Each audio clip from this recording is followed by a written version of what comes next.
네, 오늘 말씀의 제목은요. 뭐죠? 네. 들어오시면 제일 처음 하시는 일이 기도이지만 두 번째 하시는 일은 성경을 한번 주보를 한번 보시는 일입니다. 그리고 오늘 본문을 먼저 찾아 놓으시고 또 오늘 본문에 있는 그 제목이 무엇인가 확인하시는 게 중요합니다. 우리 주보를 보시고요. 오늘 말씀의 제목이 무엇인지 다 같이 한번 크게 읽어보시겠습니다. 시작. 네, 하나님을 저버리지 말라라는 말씀으로 오늘 말씀을 함께 나누고자 합니다. 오늘 말씀을 전하기 전에 굉장히 고민도 많이 하고요, 기도를 많이 했습니다.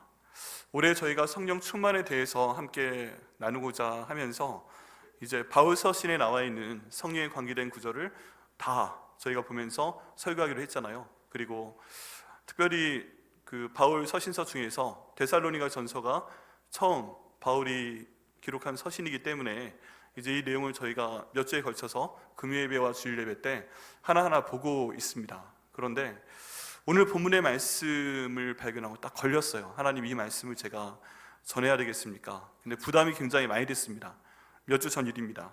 그래서 일단 건너뛰었습니다. 그래서 지난주 금요일날 말씀은 데살로니가 후서 1장에 있는 말씀으로 좀 더 부담이 덜한 말씀으로 전했습니다. 근데 하나님께서, 성령 하나님께서 계속 마음에 부담을 주셔서 이 말씀을 전해야 되겠다, 지난주에 결심을 하게 되었고 또 오늘 말씀으로 이 본문을 선택하게 되었습니다.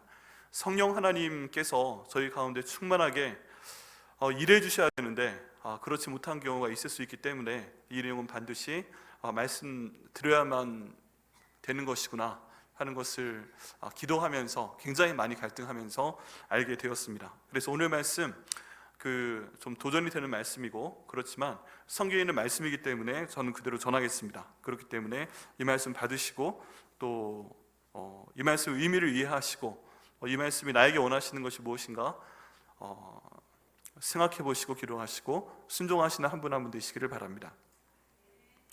자, 오늘 말씀의 제목이 하나님을 저버리지 말라라는 내용입니다. 그런데 한번 여쭤보겠습니다.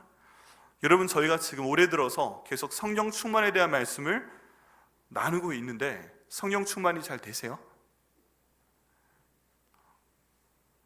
어떤 분들은 성령 충만이 뭐예요? 그게 뭐예요? 라고 물으실 수도 있어요. 그리고 성령 하나님은 또 하나님 예수님과 어떻게 달라요?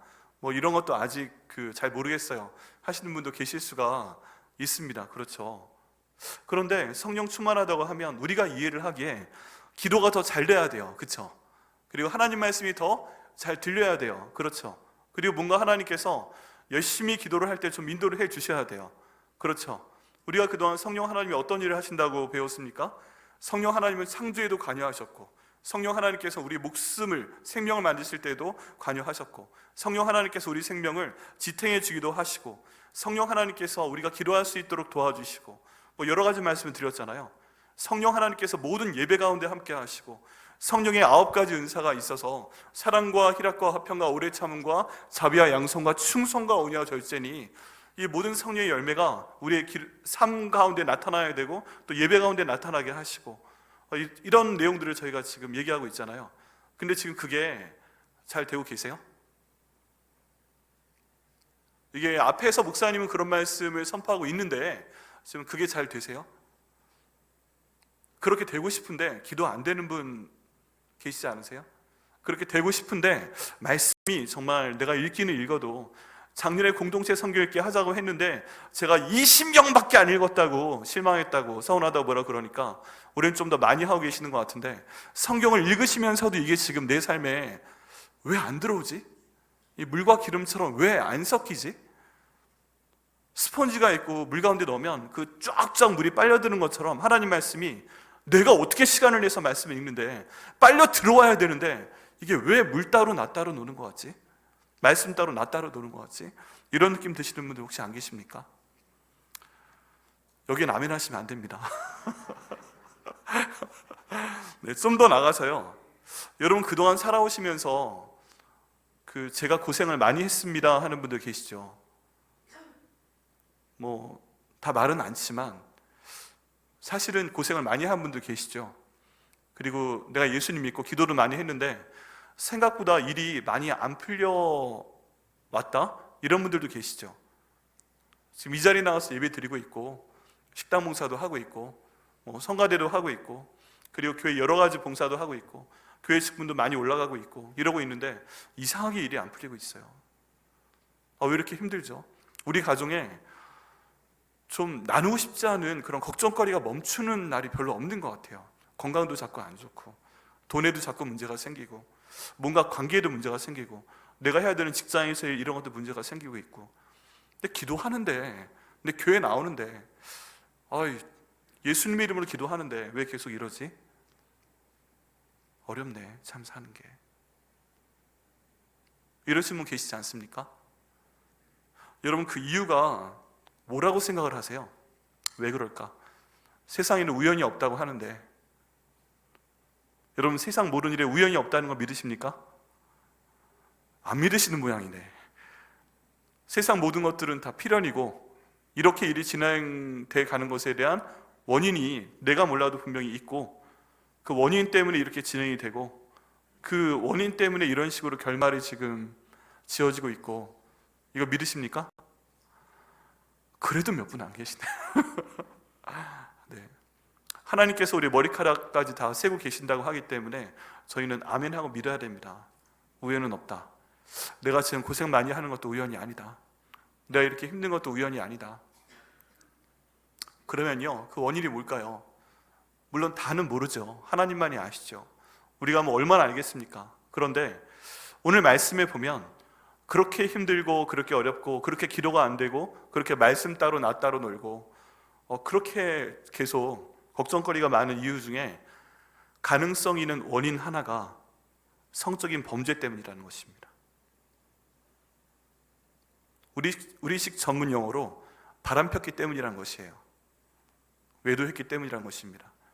내가 성적인 관계를 맺으면 안 되는 사람과 성적인 관계를 맺었기 때문에, 그 결과 때문에 지금 하나님께서 나를, 또 내가 속해 있는 내 가족을, 내가 하고 있는 모든 일을 이렇게 어렵게 만들고 계시다는 것입니다. 우리가 그동안 힘든 것에 대한 모든 이유는 아닐지라도 가능성 있는 이유 중에 하나가 분명히 될 수 있다고 오늘 하나님께서 말씀하고 계십니다. 여러분, 지금부터 한번 돌아보시길 바랍니다. 돌아보시길 바라요. 내가 인식하지 않아도, 내가 눈으로 볼 수 없는 것 같아도, 내가 귀로 들을 수 없는 것 같아도 하나님은 나를 창조하실 때부터 나를 알고 계셨던 분이시고, 내가 혼자 있고 외로운 것 같아도 하나님은 언제나 우리와 함께 계셨고 지켜보셨던 그런 하나님이십니다. 내가 좋은 일을 할 때도 보셨는데 나쁜 일을 할 때도 보셨고, 이게 어제이건 1년 전이건 10년 전이건 20년 전이건 30년 전이건 내가 성적인 관계를 맺지 말아야 되는 사람과 맺었을 때도 그 자리에서 그 모든 것들을 지켜보신 분이 바로 하나님 아버지이십니다. 내가 그걸 까먹고 싶어도 사실 까먹어지지 않는 것이고, 그 하나님께서도 그런 거 까먹지 않으십니다. 우리의 기억은 길어야 100년 될 수 있지만 하나님께는 1000년이 하루 같고 하루가 1000년 같을 수 있다면 1000년 전의 일도 오늘 일처럼 바라보시고 기억하시는 하나님이 우리 몇십 년 전 얘기, 이건 하나님 눈앞에 선하게 지금 있는 것입니다. 그런데 그런 일이 있었다면 어떨까요, 여러분? 하나님께서는 그 모든 것들을 어떻게 생각을 하실까요? 그리고 그때 있었던 그 성적인 부도록 때문에, 그 바람 때문에, 잘못된 일 때문에 이런 모든 문제가 지금까지 영향을 미치고 있는 것이라면 여러분 어떻게 하시겠습니까? 그래서 한번 생각해 보셔야 돼요. 나한테 솔직하셔야 되고요, 또 하나님 앞에 솔직하셔야 됩니다. 이걸 지금 내 배우자 모를 수 있어요. 내 주변에 앉아있는 성도분들 모를 수 있어요. 저는 당연히 몰라야 되겠죠. 그런데 이런 일이 있었을 때 지금 그것 때문에 내가 이렇게 고생을 하나? 이런 생각을 한번 해보시고 하나님 앞에 나오시는 시간, 이 말씀 듣는 시간, 그리고 이후의 시간 되시기를 바랍니다. 오늘 말씀의 큰 제목을 보면요, 지금 데살로니가 전서 4장 1절부터 8절까지의 말씀입니다. 근데 여러분이 갖고 계신 대부분의 성경에는 이 단락에 대한 소제목이 있습니다. 소제목은 하나님을 기쁘시게 하는 생활이라는 제목입니다. 그렇죠? 거의 그렇게 돼 있으시죠? 네, 그래서 하나님을 기쁘시게 하는 생활에 대해서 나와 있고 1절 말씀에 보면 이 단락에 핵심 질문이 나와 있습니다. 사도 바울이 던지는 것인데요, 마땅히 어떻게 행하여 하나님을 기쁘시게 할 수 있는가에 대한 부분입니다. 1절 말씀 보면 너희가 마땅히 어떻게 행하며 하나님을 기쁘시게 할 수 있는지를 우리에게 배웠다라고 되어 있습니다. 여러분, 이거는요 사도 바울도 가르쳤지만 오늘날 교회에서도 많은 목사님들도 또 우리 가운데 있는 목자님들도 가르치는 내용입니다. 그런데 그 핵심 내용이 뭐예요? 바로 거룩함입니다. 거룩함. 그 내용이 3절 말씀에 나와 있습니다. 우리 3절 말씀 같이 읽어보시겠어요? 시작. 하나님의 뜻은 이것이니 너희의 거룩함이라 곧 음란을 버리고. 네, 여기 보면 3절 말씀에 하나님의 뜻은 이것이니 너희의 거룩함이라, 하나님 내가 거룩하니 너희도 거룩할지니라 라고 하나님 말씀하셨고요, 이렇게 말씀하셨기 때문에 사도 바울도 가르치고 있습니다. 그리고 이 거룩함이 하나님을 기쁘시게 하는 방법입니다. 하나님이 언제 저희를 보시고 기뻐하시는가? 우리가 하나님처럼 거룩하게 생각하고 거룩하게 말하고 거룩하게 행동할 때 그런 우리의 모습을 보시면 하나님을 기뻐하신다는 것이에요. 이 거룩함 정말 중요합니다. 이 거룩함이라는 단어가 갖고 있는 헬라어 히브리어 의미가 똑같습니다. 어떤 것이냐면 자른다는 의미예요. 컷이에요. 컷. 어떻게 거룩할 수 있죠? 잘라버리는 겁니다. 어떻게 잘라야 돼요? 내 삶 가운데서 하나님이 기뻐하시지 않는 것, 나를 오염시키는 것, 나를 더럽게 만드는 것, 나를 하나님처럼 성스럽지 못하게 만드는 것, 그것을 딱 잘라가지고 분리시키는 거예요. 잘랐다고 끝나는 게 아니에요. 저희가 두부 자를 때 보면 두부를 딱 자른 다음에 칼만 빼면 붙어 있잖아요. 자른 상태에서 그대로 놓으라는 게 아니라 자른 상태에서 떼어 놓으라는 것입니다. 잘라서 분리시켜 놓는 것, 거리를 두는 것. 그래서 하나님 거룩한 것처럼 우리도 깨끗한 것, 더러운 것 떼내버리는 것, 이게 바로 거룩함의 의미예요. 하나님이 저희한테 그렇게 살라고 말씀하십니다. 내가 거룩하니 너희도 거룩하라. 그런데 이 내용을 설명하기 위해서 그 다음 3절부터 6절까지의 말씀을 쭉 보면 사도 바울이 거룩함의 개념을 설명하는 게 아니라 반대되는 개념을 설명하면서 거룩함에 대해 강조를 합니다. 여러분, 이건 엄청난 강조입니다. 그래서 이 문장의 구조를 원어로 보게 되면 이렇습니다. 하나님의 뜻은 이것이니 거룩함이라 하고 곧 음란을 버리고 부터 나오잖아요. 여기에서부터 6절 말씀까지 원문으로 보게 되면 헬라어 원문에선 한 문장이에요. 3절부터 6절까지 딱 한 문장입니다. 그래서 한 절이 끝날 때마다 3절 끝나고 쉼표, 4절 끝나고 쉼표, 5절 끝나고 쉼표, 그 다음 6절 끝나고 마침표 딱 하나 찍혀져 있어요. 그리고 하나님의 뜻은 이것이니 너희의 거룩함이라 라고 한 다음에 헬라어 문형으로 보면 이것을 설명하기 위한 동사, 영어로 하면 부정사인데요, 이런 그 설명하는 동사 단어가 3개가 나오게 됩니다. 그게 3절에 나오고 그 다음 5절에 나오고 6절에 나오게 됩니다. 그래서 거룩함이다, 너희가 거룩해야 된다 라고 말을 하고 3개의 그 동사를 통해서, 내용을 통해서 이 거룩함이 무엇인가 라고 설명을 하고 있는 걸 볼 수 있습니다.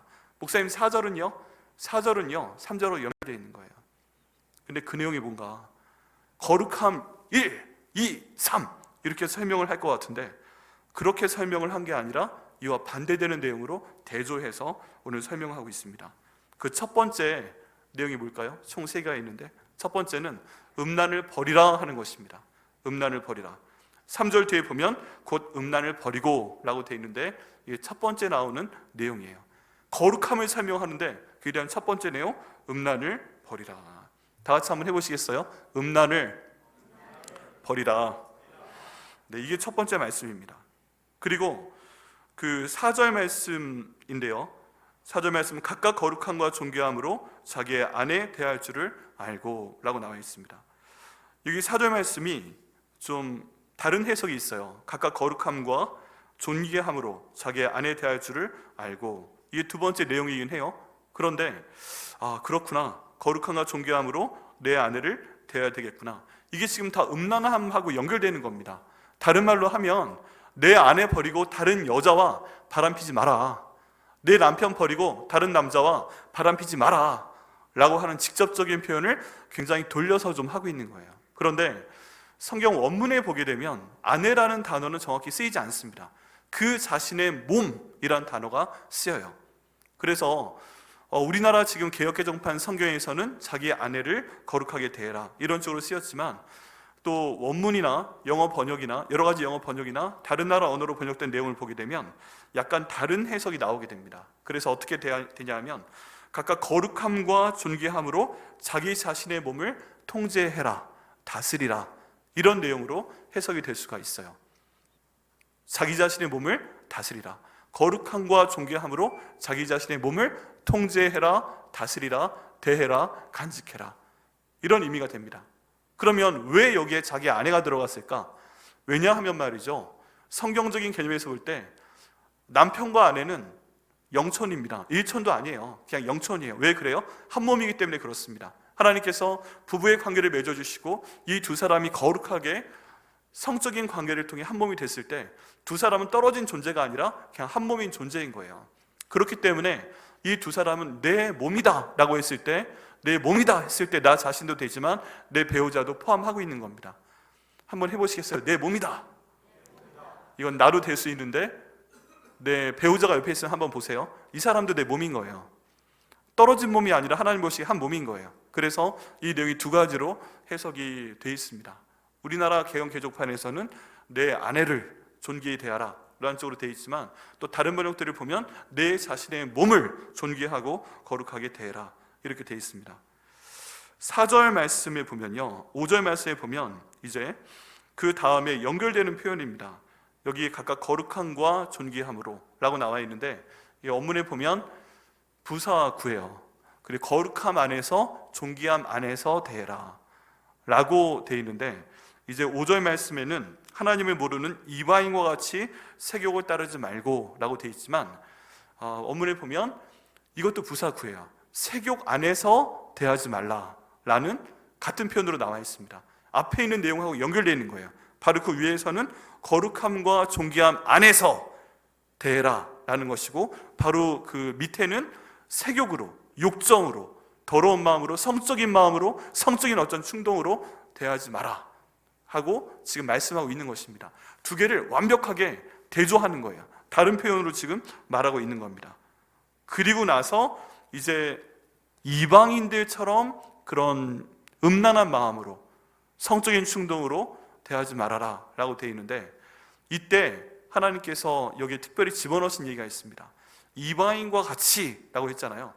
근데 이방인에 대한 설명이 바로 그 다음에 나와 있는 거예요. 이방인 앞에 뭐라고 되어 있어요? 우리 5절 말씀 같이 읽어보시겠어요? 시작. 하나님을 모르는 이방인과 같이 세욕을 따르지 말고 라고 되어 있는데, 순서대로 보면 그런 세욕 안에서 따르지 말아라, 이방인처럼. 그런데 이방인에 대한 설명은 뭐예요? 하나님을 모르는 자들이 바로 이방인에 대한 정의입니다. 그러면요, 저희가 생각을 할 때 이방인은 어떤 사람인가? 그냥 다른 나라 사람이 아니고요, 성경에서 이방인은 하나님을 모르는 사람이 바로 이방인이에요. 그러면 하나님을 모르는 사람이 갖는 생각이 뭐예요? 음란한 생각이에요. 내 남편이 아니라도 함께 성적인 관계를 맺을 수 있다, 이게 너무 당연하다 라고 하는 생각이고, 내 아내가 아니라도 내가 바람필 수 있다 하는 생각이고, 결혼하기 전에 내가 결혼할 사람이 아니라도 마음껏 여러 사람과 함께 성적으로 즐길 수 있다 라고 생각하는 사람들의 정체가 뭐예요? 그 사람들이 바로 하나님 보시기에 이방인이다 라는 것입니다. 여러분, 이방인은요, 이런 생각하는 게 어쩜 당연할지도 모른다 하는 내용이 여기 있는 것이에요. 그런데 이방인이 아니라 하나님을 믿는 사람, 예수님을 믿는 사람, 예수님의 죽으심과 그 부활하심과 나의 주인 되심을 내 마음으로 믿고 입으로 고백하는 사람, 성령 하나님 인도하심 가운데 따는 사람은 이방인이 아니기 때문에 이런 생각을 해야 돼요? 안 해야 돼요? 안 해야 돼요. 소위 우리의 전문 용어로 바람피겠다는 생각하면 안 되는 거예요. 그런데 내가 바람을 폈다면, 내가 외도를 했다면, 결혼하고 나서 내 배우자가 아닌 다른 사람과 부정적인 관계를 가졌다면, 일 때문에 접대를 위해서 했든 아니면 뭐 어떤 그런 유혹이 있을 수 있는 그런 장소에서 충동적으로 한번 관계를 가졌든, 변하지 않는 진리는요, 그런 세욕이 그 순간에 내 안에 들어왔고 내가 외도를 했다는 것입니다. 바람을 피웠다는 것입니다. 이런 경우에 보통 저희가 11계명에 대한 얘기를 합니다. 1계명부터 11계명까지 잘 아시죠? 네, 근데 11계명 혹시 들어보신 적 있으세요? 11계명. 이렇게 내가 바람을 폈어요. 외도를 했어요. 내가 만나지 말아야 할 사람들을 만났어요. 가면 안 되는 끝까지 갔어요. 이때 우리가 말하는 11계명은 뭐예요? 들키지 마라. 못 들어보셨나 보네. 네, 거기에 또 12계명이 있습니다. 11계명을 못 지켰어요. 어떻게 하지? 그때 12계명은 뭐예요? 오리발을 확실히 내밀어라. 네, 라는 것이죠. 정말 다행히 저희 성도분들은 많이 모르시는 모양이네요. 네, 아실 필요는 없는데, 네, 들키지 마라. 오리발을 확실히 내밀어라. 끝까지 나는 아니라고 우겨라. 끝까지 나는 아니라고 우기고 들키지 않는 게 사람의 눈에는 통할지 몰라도 하나님께는 죽어도 안 됩니다. 그분은요, 내 눈을 통해 보시는 분이세요. 내가 하나님의 형상 닮았다고 해서 하나님 이뻐하시잖아요. 그러면 그 모든 것을 하나님이요, 내 몸을 통해 알고 계신 분이에요. 나중에 예수님 심판하실 때 뭐가 무서운지 아세요? 우리 뭐 몰래 카메라 있고 뭐 녹음 파일 있고 이런 거 하는데, 그때가 되면 내 눈에서 광선이 나와서 내 눈으로 봤던 것을 그대로 눈앞에 비춰주게 될 것이고, 내 혀가 내가 잘못한 것을 너 혀 말해봐 하면 따다다다다. 증인 필요 없어요. 녹음 필요 없어요. 내 혀가 직접 내가 뭐 했는지 다 예수님 앞에서 고백해버릴 건데 할 말이 없죠.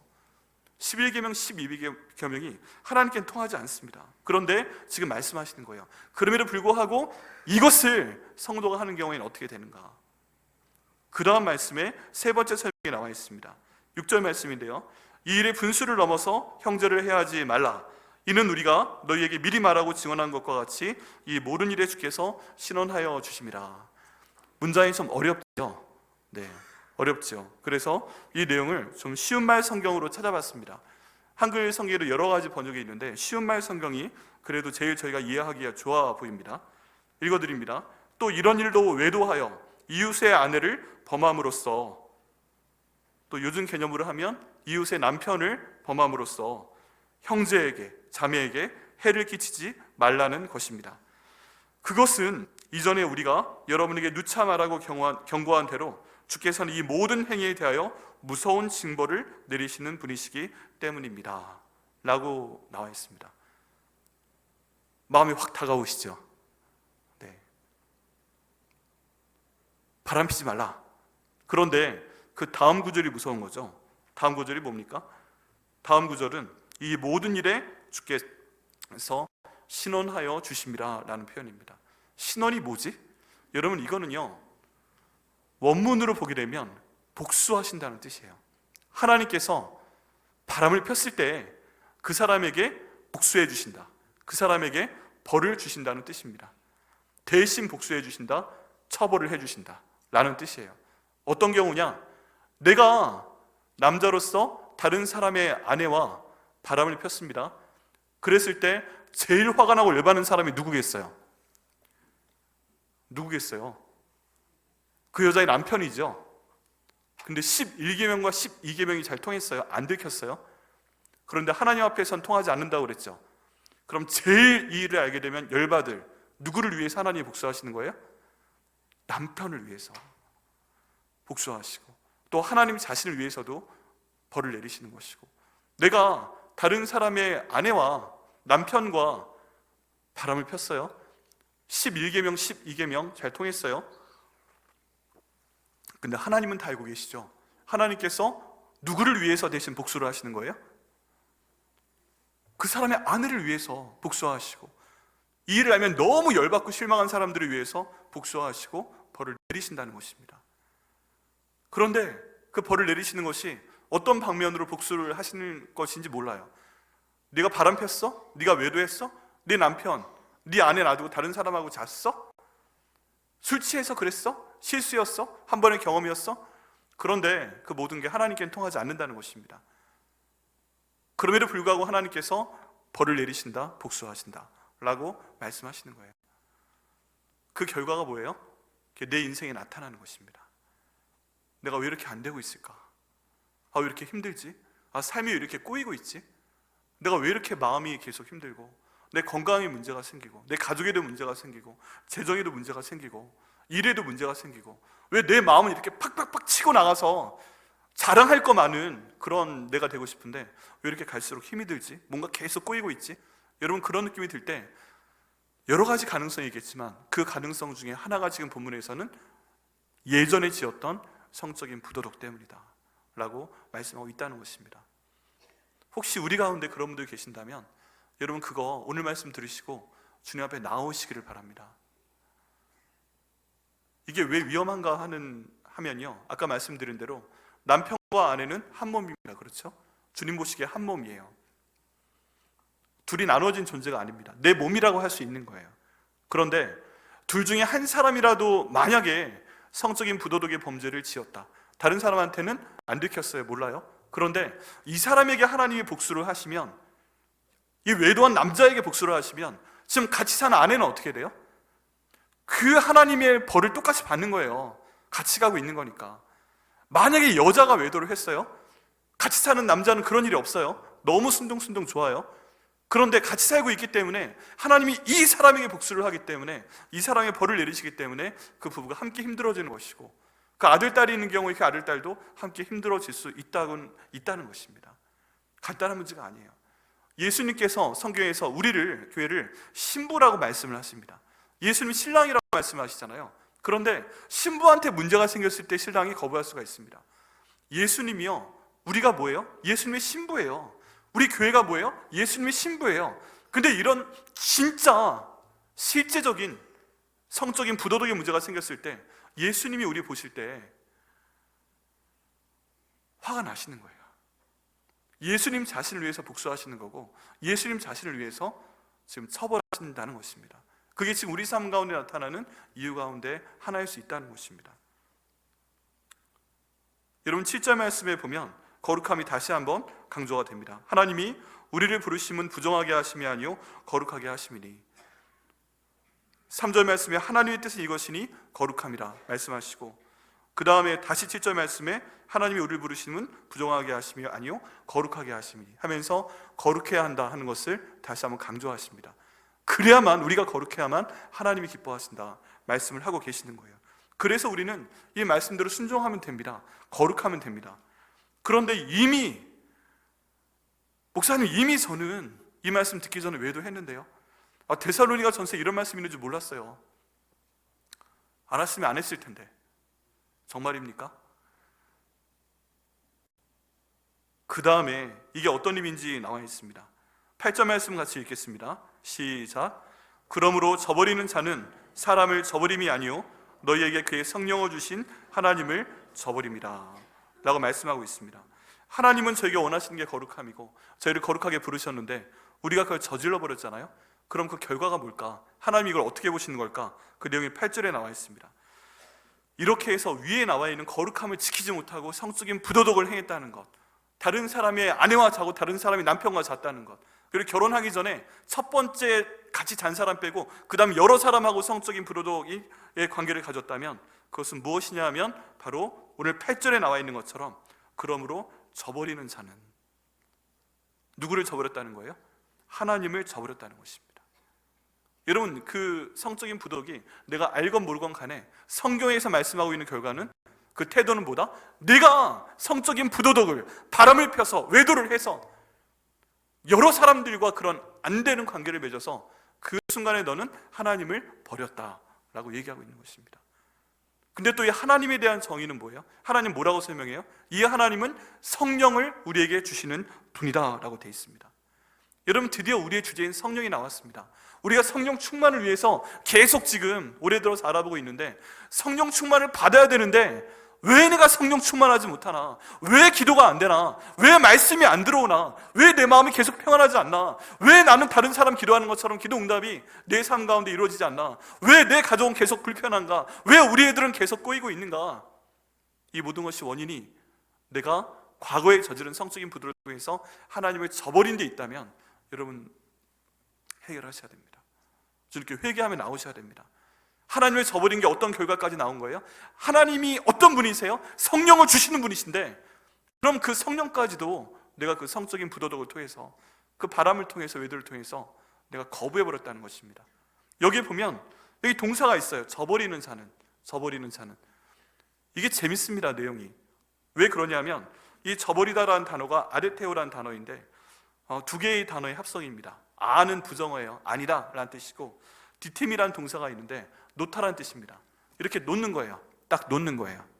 여기에 지금 놓는데, 놓는 것을 거절하는데 하나님을 나의 창조자의 자리에 놓는 것을 내가 거부하는 것이고, 예수님을 내 구원자의 자리에 놓는 것을 거부하는 것이고, 예수님께서 내 죄를 위해서 돌아가시고 부활하셨다는 그 자리에 놓는 것을 거부하는 것이고, 예수님을 내 주인의 자리에 놓는 것을 거부하는 것이고, 성령께서 내 안에 거하시는 것을 거부한다, 무효화한다 라는 단어가 바로 이 단어입니다. 하나님은 주시려고 하는데 내가 거절했다는 거예요. 뭘 통해서? 성적인 외도 통해서. 하나님이 이미 하셨는데 내가 무효화시켜버렸다는 거예요. 뭘 통해서? 내 성적인 외도, 바람을 통해서. 내가 그것을 거부했다는 거예요. 뭘 통해서? 내 야동 보는 것 통해서.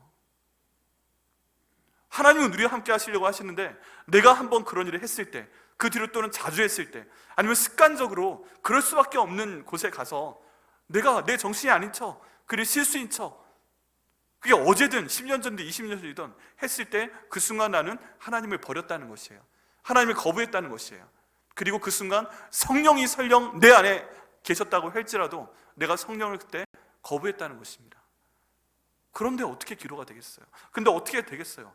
어떻게 잘 되겠어요? 어떻게 기도의 응답이 시원시원하게 우리가 원하는 대로 올 수가 있겠어요? 우리의 몸으로 하나님을 거부한 것이기 때문에 하나님이 떠나신다고 해도, 성령이 떠나신다고 해도 할 말이 없다는 것입니다. 우린 이걸 안 들켰기 때문에, 우린 이거에 대해서 확실히 올바를 내밀 필요도 없이 안 들켰기 때문에 다른 사람들은 모르니까 그냥 이제 덮어놓고 아름다운 추억으로, 내로남불로, 내가 하면 로맨스고 딴 사람이 하면 불륜으로, 이런 식으로 그냥 웃음의 아름다운 추억처럼 지나가고 있지만 성경은 그렇지 않다는 것입니다. 여러분, 저희가 문화를 분별해야 되는데요, 요즘 문화는 이게 당연하잖아요. 결혼해도 이성 친구 있다고 하는 게 당연한 거잖아요.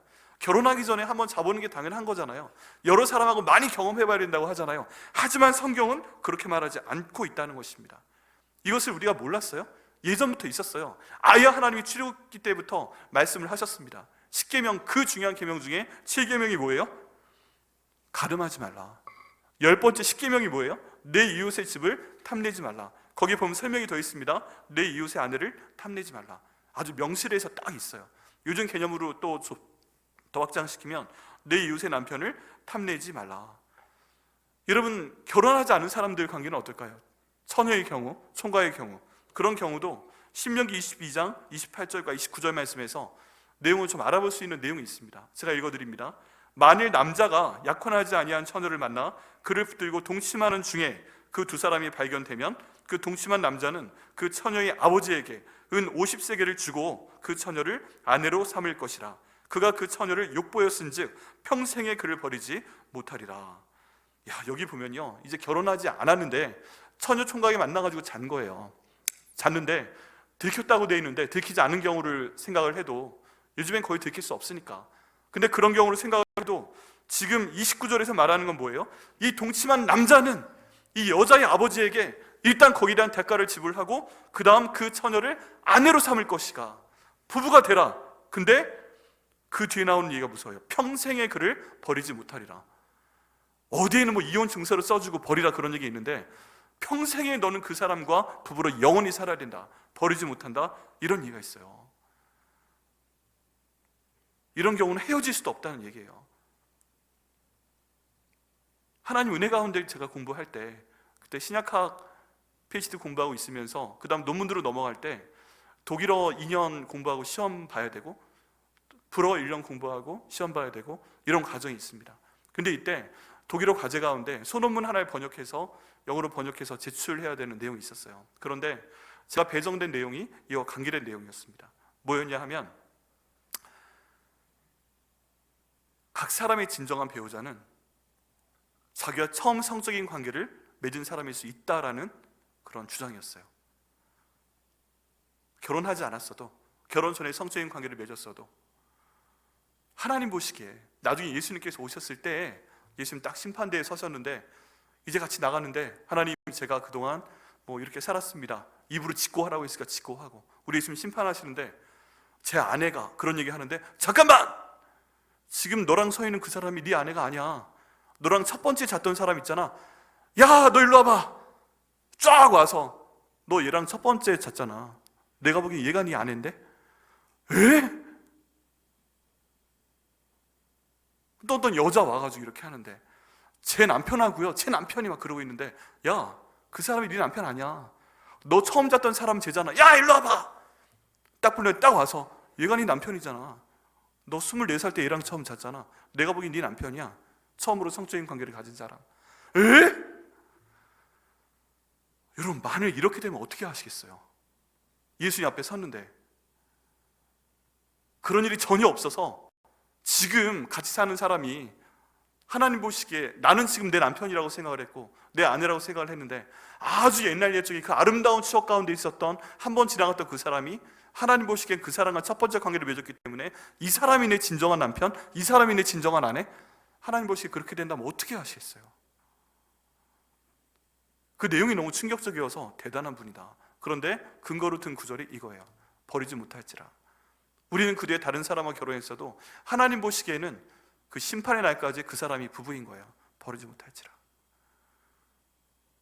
그게 지금의 나한테 영향을 주고 있다면, 내가 그 내용에 대해서 한 번도 하나님께 나와 회개한 적이 없다면, 그게 지금 내가 모든 것들이 꼬이고 내가 모든 것들이 힘들고 아무리 다른 사람 탓을 하고 아무리 금수저 은수저 탓을 하고 아무리 뭐라고 해도 내가 안 풀린 진정한 원인이 내가 과거에 저질렀던 성적인 부도록 때문이라면 여러분 어떻게 하시겠습니까?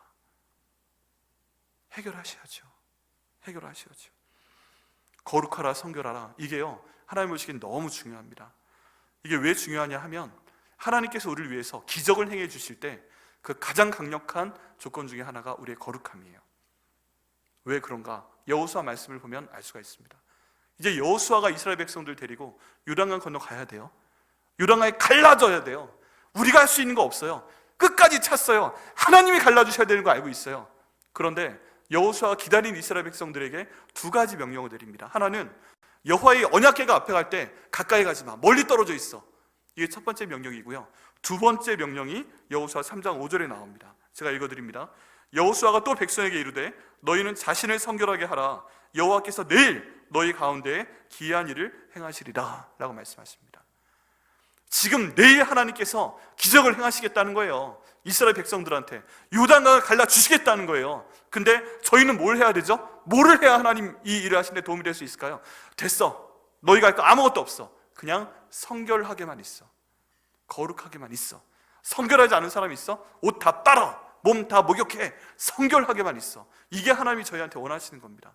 우리가 기도하는 것들이 있잖아요. 이거 이루어지려면 기적이 벌어져야 되는 거잖아요. 내 몸을 고쳐주시는 거 기적이 벌어져야 되잖아요. 재정적인 문제 해결되는 거 기적이 벌어져야 되잖아요. 우리 앞 열리는 거 기적이 있지 않으면 안 되잖아요. 근데 하나님께서 원하시는 게 성결인데, 거룩함인데, 깨끗한 것인데, 내가 만약에 옛날에 저질렀던 그 성적인 부도록 때문에 하나님께서 그 기적을 안 일으켜 주실 수 있다는 거예요. 그래서 꼬이는 거예요. 그래서 성령 충만하지 못하는 거예요. 그게 원인이 될 수 있다는 거예요. 어떻게 하시겠어요? 전혀 관계없다면 괜찮지만 이게 알고 보니까 내 탓이네. 들키지 않았지만 이게 알고 보니까 내 탓이네. 여러분, 하나님의 기적은요 우리의 거룩함 다음에 나오게 됩니다. 그 말씀에 순종했을 때 하나님께서 요단강을 가르친 것을 볼 수가 있습니다. 다른 모든 죄가 있으면 예수님께 나와 예수님의 보혈의 피에 너희를 좀 담가봐라. 그럼 다 없애주실 것이다. 맞아요. 옳으신 말씀이에요. 그런데 다윗의 경우를 보면 다른 모든 죄는 하나님께서 용서하시는 것 같은데 특별히 성적인 외도에 대한 죄는 하나님이 뒤끝 장렬하십니다. 우리 하나님 굉장히 뒤끝 장렬하세요. 특별히 성적인 범죄에 대해서. 다윗처럼 하나님께 사랑한다고 고백한 사람이 없어요. 나의 힘이 되신 여호와여 내가 주를 사랑하나이다 라고 할 때 이 사랑이란 단어는 다윗이 오직 하나님께만 썼던 굉장히 위대한 단어예요. 다른 사람들이 하나님 무서워하고 떠날 때 다윗만은 하나님, 내가 정말 하나님을 사랑합니다. 하나님이 나를 사랑하는 것처럼 나도 하나님을 사랑합니다. 그렇게 해서 다윗아 나도 너를 너무 사랑해, 이런 관계였는데 다윗이 밧세바, 우리아의 아내, 우리아 계략을 삼아가지고 죽여버리고 밧세바를 취해서 바람 폈을 때, 외도했을 때 하나님이 안 넘어가십니다. 그렇게 사랑했던 다윗, 왕까지 만들어둔 다윗인데 쫙 올라가다가 밧세바를 취한 그 순간부터 인생이 내려가게 됩니다. 그리고 말도 안 되는 사건이 생기게 됩니다. 결국 돌아왔죠. 그런데 자기 첫째 아내 아히노암과 사이에 태어난 그 아들 암논, 이 셋째 아내 마가의 딸 다말을 연모하게 돼서 겁탈을 해버리게 됩니다. 근데 여기에 대해서 다윗이요, 암논 너 왜 그랬어 이놈의 자식 하고 혼낼 수가 없는 거예요. 자기 한 일이 있으니까 넘어갑니다. 그 결과가 뭐예요? 그 딸이 미쳤어요. 일생 동안 미쳤어요. 그리고 어떻게 됐어요? 다말이 오빠가 보고서 암논을 결국 몇 년 후에 잡아 죽여요. 그리고 또 어떻게 돼요? 압살롬이 그 아버지를 없애버리고 왕이 되기 위해서 일을 하는데 왕의 후궁을 지붕 위에 두고서 그 위에서 성적인 관계를 맺습니다. 말도 안 되는 상황이죠. 이런 것들이 일어나도 다윗이 도망만 갑니다. 도망만. 왜 그래요? 자기 저지른 성적인 죄가 있으니까. 하나님께 죄송합니다, 잘못했습니다 해가지고 밧세바 사이에서 난 첫 번째 아들이 죽었어요. 하나님이 데려가셨음에도 불구하고 하나님께서 계속 그 다음에 지속적으로 치는 모습을 볼 수가 있습니다. 누구를 위해 복수하신 거예요? 우리아를 위해서 하나님께서 복수하신 것입니다. 우리아를 위해서 하나님께서 다윗을 처벌하신 것입니다. 여러분, 이런 모든 상황들이 있습니다. 쉬운 얘기가 아니에요. 근데 그럼에도 불구하고 우리가 어떻게 될까요? 나 옛날에 그런 일 저질러서 다 포기해요? 그건 또 아닙니다. 다윗처럼 하나님께 나오셔야죠. 하나님, 제가 잘못했습니다. 하나님, 저 용서해 주십시오. 하나님, 그리스도의 보혈로 다시 한번 저를 용서해 주십시오. 그전에는 이런 거 잘 몰랐어요. 제가 야동 한번 보는 게 하나님을 버리는 거, 저 그런 거 안 했으면 안 했어요. 제가 뭐 어디 가서 그냥 한 번씩 일부러 쾌락을 위해서 즐기고 나온 거, 그게 성령님을 저버리는 거, 저 그런 생각 못 했어요. 근데 어쩌겠어요. 성경에 이렇게 나와 있는데. 하나님의 기준이 그것인데. 그러면요, 하나님 앞에 다시 나오셔야 됩니다. 하나님 용서해 주십시오. 어제이건 1년 전이건 10년 전이건 몇십 년 전이건 제가 잘못했습니다. 그것 때문에 이렇게 잘못되고 있는 것이라면 용서하여 주시옵소서. 예수님의 보혈로 저를 다시 한번 용서하여 주시옵소서. 이렇게 주님께 나오셔야만 됩니다. 정말 안타까운 것은 이런 경험을 가진 성도들이 생각보다 많을 수 있다는 것입니다. 1994년 무렵에 제가 대학교 3학년 무렵이었는데, 그때 그 우리나라 유행 중에 하나가 두란노 경배와 찬양 모임이었어요. 그래서 여의도 광장을 빌려서 여의도에서 찬양 모임을 합니다. 그때 대학생 또래 엄청나게 너무 좋아해서 저도 막 그 있었던 온누리교회 서빙구역으로 막 달려갔고요.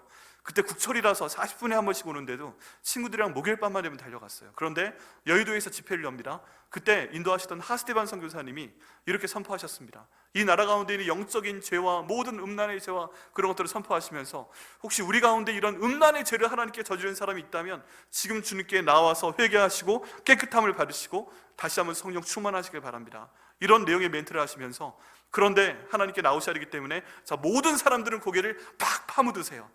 그리고서 그런 사람은 주님, 제가 잘못했습니다, 손을 들고 회개하며 하나님께 나오세요. 주님께서 오늘 받으실 것을 믿습니다. 그런데 이제 그래서 사람들이 어떻게 했겠어요? 고개를 탁 파묻었잖아요. 근데 저는 그때 관계가 없었기 때문에 너무 궁금했어요. 고개를 팍 파묻으라고 했는데 살짝 고개를 들어서 주변을 좀 봤어요. 그랬는데 옆에 있는 형들 누나들이, 아저씨 아줌마들이 너무 심하게 우는 거예요. 막 고개를 들지도 못해서 너무 심하게 우는 거예요. 그래서 제 그때 생각에, 죄송합니다, 비속어라도 저 사람들 했구나 생각이 들었어요. 근데 마음이 더 궁금해졌어요. 제 주변에 그 정도였는데. 그래서 아무 나를 안 보지, 에이씨, 그러고 딱 일어나서 고개 숙이고 파묻으러 있으라고 했는데 딱 일어나서 주변에 한번 싹 봤어요. 잽싸게. 근데 저만 그런 게 아니라 주변에 몇 사람들이 저랑 똑같이 하고 있었어요. 그래, 앉아 막 마치 제가 관리한 사람이 앉아 이러면서 했는데, 그러면서 옆을 본 거죠. 그런데 너무나도 많은 사람들이 고개를 들지 못하고 손을 주님께 들고 흐느끼며 통곡하며 울고 있었어요. 그걸 보고서 또 한 번의 충격을 받습니다. 생각보다 많구나. 근데 이 말씀에 따르면 그 일할 때 하나님을 저버린 것이고, 그때 성령을 거부한 것이고, 그때부터 인생이 꼬이기 시작했고, 이거 해결한다면 안 되겠구나. 그분들은 그때 한번 하나님이 해결하셨을 것을 믿습니다. 근데 만약에 우리 가운데 그런 분이 계시다면 여러분, 오늘 주님 앞에 나오시길 바랍니다. 우리 교회 앞에 붙어있는 게 뭐예요? 하나님을 찾는 자 역전의 주인공이 됩니다. 하나님을 찾아야죠. 그런데 내 과거에 지었던 성적인 범죄 때문에 하나님을 찾아도 하나님이 나를 외면하신다면, 여전히 꼬여있다면 안 됩니다. 이 가운데 들어가야 되는 것이 회개입니다. 예수님 우리 죄를 위해 돌아가셨으니까 예수님 다시 한번 주님께 나옵니다.